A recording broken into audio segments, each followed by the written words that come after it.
But there's a little, there's a little melancholy feeling that something I've done for most of my life, I'm not going to be doing anymore, and I'm going to miss it.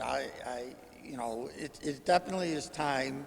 I just don't have the energy that I once had. 68 years old, so and my athletes deserve the type of energy that a coach is supposed to provide. So it's definitely time, but I'm going to miss it. And probably the biggest thing I'm going to miss is the relationships. I love the competition, but the relationships, spending that much time with a group of young men and watching them grow and go through the ups and downs of a basketball season, to me has always been a special feeling, and that's what I'm going to miss. I'm going to miss the relationships. You're still going to be here, though, right? Tell me about that. Yep, I'm staying on as assistant principal, or excuse me, I'm leaving the assistant principal and coaching, staying on as athletic director. And so I still will have contact, but the coach-player relationship is unique. And that's going to be gone. I knew that when I decided to give it up, but I still will have the contact with all the athletes and probably all the students, because I'll be in here every day and I'll see everybody. So I'll still have those relationships, but I will be missing, to me, what is one of the greatest relationships you can have, and that of coach-player. Tell me what's different about that compared to just, being in school every day around a whole group of kids. Basketball specifically, that's been your thing for 42 years. Well, for one thing, it's a small group. It's usually 12 people, and your coaching staff. You're together for about 20 weeks, and for most kids, you have them for 2 years. So you really build a close bond, and they see in you somebody that is trying to help them not only in basketball but in life, and become better people and better students, and it's just that all the time you spend together is during the season and even during the off season, because we have summer basketball and all that, so we spend a lot of time together, and that brings us, to me, uniquely closer. Whereas the other students, I feel I'm close to all the students here, but there's 200 plus students, and you see them at different snippets throughout the day. You just don't have that the same intensity of relationship. And so is that the important part that you're going to be missing? After 42 years, I'm going to miss it. There's no doubt about it. I'm going to miss it, but it's, we all come to these crossroads in life at times when something that you've always enjoyed doing, and it's time to move on to something else. And for me, that's going to be my 2 grandsons. I really enjoy spending time with them. They're at the games all the time. They're over our house, and so that's the relationship. I'm looking to make that relationship even closer than it already is. And what are your grandsons' names and their ages? Jason is 5, and Joey will be 3 in April. Okay, so they're 5 and under. Right? Yep, they're 5 and under. Yeah, and they keep Papa going. They love to come to the gym. One of the great things about being in the position I'm in, what I know when the gym's empty and I can bring them over and let them run around, and they'll shoot baskets or hit baseballs or whatever they decide they want to do, and I think it's made us real close, even though they're still very young. So you're kind of like foraging same kind of situation you've had with the players over the years. Right. Right? Right. That's what I'm hoping to do. But it's again, this place has really been great to me. I feel blessed because I'm able to build so many relationships that have lasted a lifetime. The guys on my first team they're in their 50s,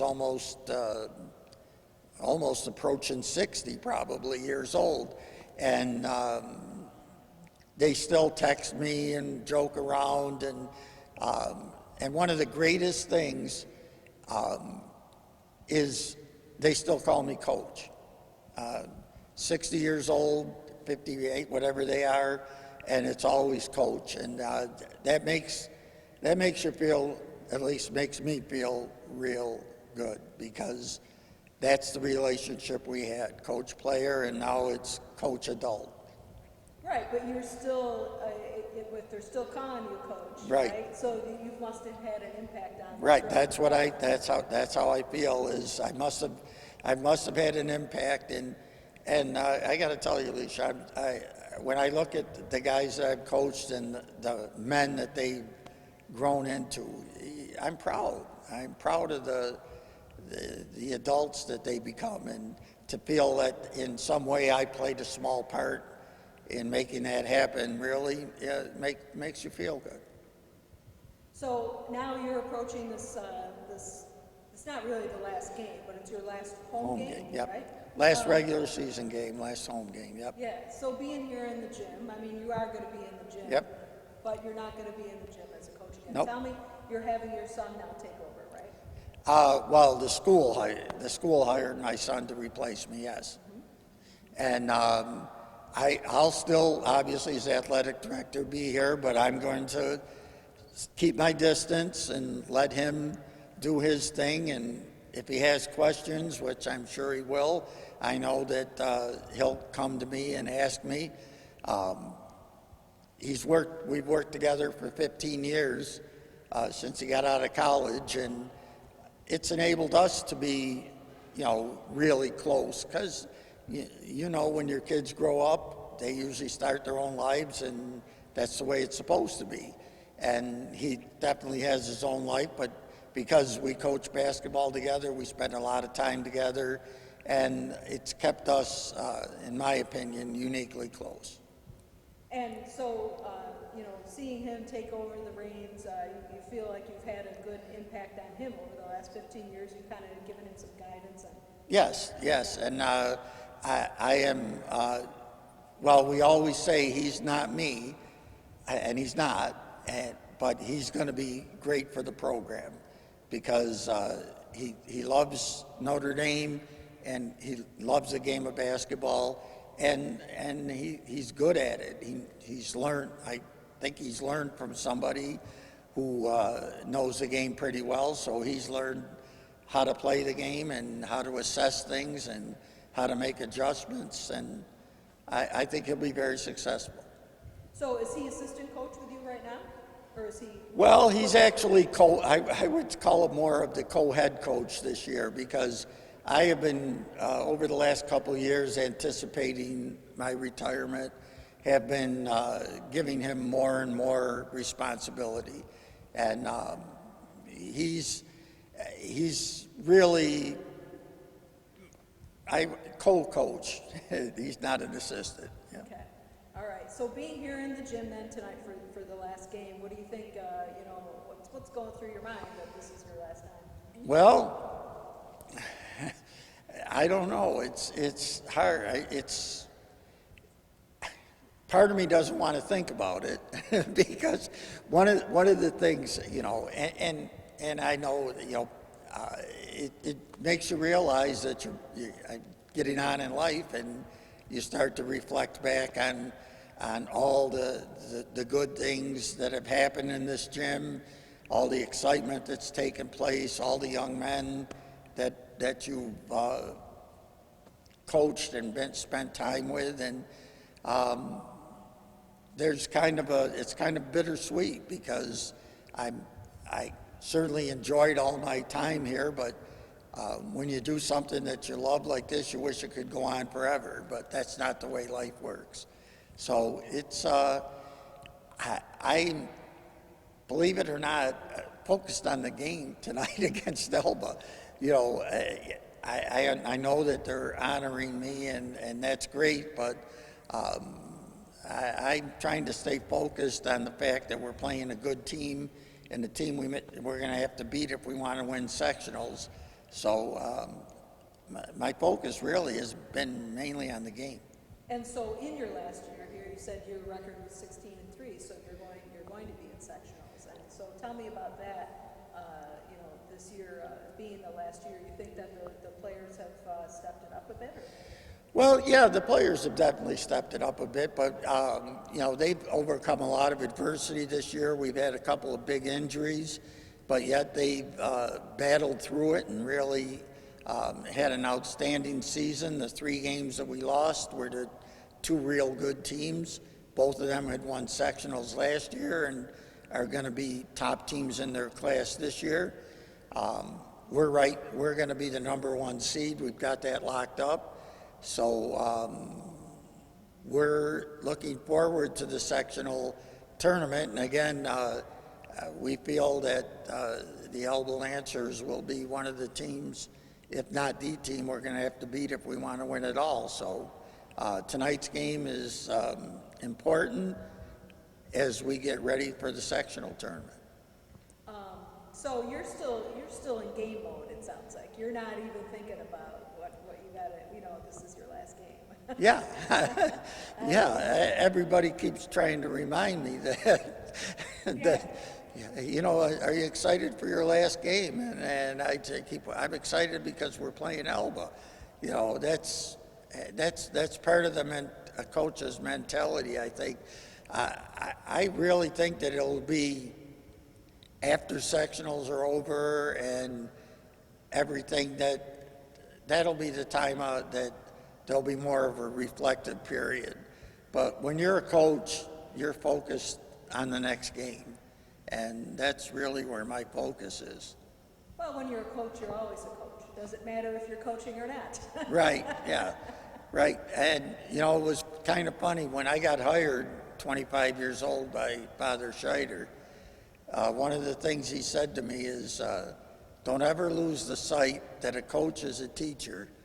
The only difference is your students take their exams in public, and the public thinks they know the content better than you do. And it was good advice, because I've kept that in mind my whole career. You know, everybody, you know, I don't think anybody will tell our math teachers that they know math better than they do, but there are some people who may think they know basketball better than the coach, and that's just life. You just go on, you do your best, and like I said, you focus on the next game. Last few questions here. Just, I wanted to ask you about, you know, all that you've done, and you know, 5th in the state with wins. You know, most wins in Section 5. That's a long. I mean, 42 years it took you to do that. But I mean, do you think anyone will ever come close to that? I mean, that's. Well, I don't know, because unfortunately, the dynamic today, unless it changes, it's tough for somebody to coach for that long. A lot of the outside pressures, pressures from school boards and things like that make it difficult. Here at Notre Dame, I've been blessed with administrators that have supported me and a board of trustees that has always been in my court. So I've been able to just go out and coach. Unfortunately, I don't think that's always the case for some of my peers. So I hope somebody could experience the joy of coaching 42 years, but I don't know. I don't know. That's one of the biggest things that's changed in my 42 years is that part of it. You don't see coaches sticking around for even 10 years anymore. So you're kind of like a dinosaur. Yeah, I'm definitely a dinosaur. I'm definitely a dinosaur. I don't know how, I know Chris Carden at Irondequoit is probably pushing 35 or 36 years, but there aren't too many. Buddy at Batavia, he's been there since '96, I think, so he's been around for quite a while. But you look down at the younger guys, they seem to go 5, 6, 7 years and move on to something else. So I don't know. We'll see. I hope. I just hope that if somebody gets to experience all that I've experienced, they'd be very fortunate. Okay. Anything else you want to add that we haven't talked about? Well, I'd just like to thank all the people that have supported me over the years. I'd like to thank the news media, people such as yourself that have covered Notre Dame and Notre Dame athletics, that give our athletes all the well-deserved attention. And finally, thanks to all the parents that sacrificed to send their kids here and give me an opportunity to coach them. And finally, thank you to my players. I always say I haven't won a game since 1971. They're the ship and I'm just the captain. They've won all the games. So I'm proud of them and proud of all they've done.